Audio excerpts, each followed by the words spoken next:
তখন ভিড়ের মধ্য থেকে হঠাৎ একজন যিশুকে বলল, গুরুদেব, আমার ভাইকে একবার বলুন সে যেন আমার পৈতৃক সম্পত্তির ভাগটা আমাকে দিয়ে দেয়। উত্তরে যিশু বললেন, বন্ধু, তোমাদের নিজেদের ব্যাপারে কোনো বিচার বা নিষ্পত্তি করার অধিকার কে আমাকে দিয়েছে? তারপর তিনি সকলকে লক্ষ্য করে বললেন, সাবধান, সব রকম লোভের হাত থেকে নিজেদের বাঁচাও তোমরা। কেননা মানুষের অপর্যাপ্ত ধনসম্পদ থাকলেও তার জীবিত থাকা কিন্তু সেই সম্পদের ওপর মোটেও নির্ভর করে না। যিশু তারপর লোকেদের এই উপমা কাহিনীটি শোনালেন। একজন ধনী লোকের জমিতে প্রচুর ফসল হয়েছিল। সে মনে মনে ভাবতে লাগলো, এখন আমি কি করি? আমার এই ফসল জমিয়ে রাখবার মতো জায়গা তো আমার নেই।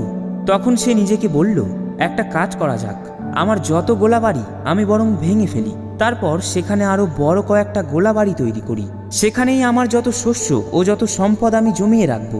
তারপর নিজেকে বলবো, ওহে, তোমার তো অনেক সম্পদ জমা হয়েছে, অনেক অনেক বছরের মতো।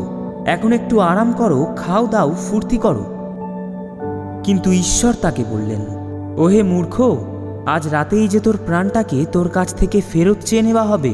তখন নিজের জন্যে যা কিছু রেখেছিস তুই, সেসব কার হাতে গিয়ে পড়বে?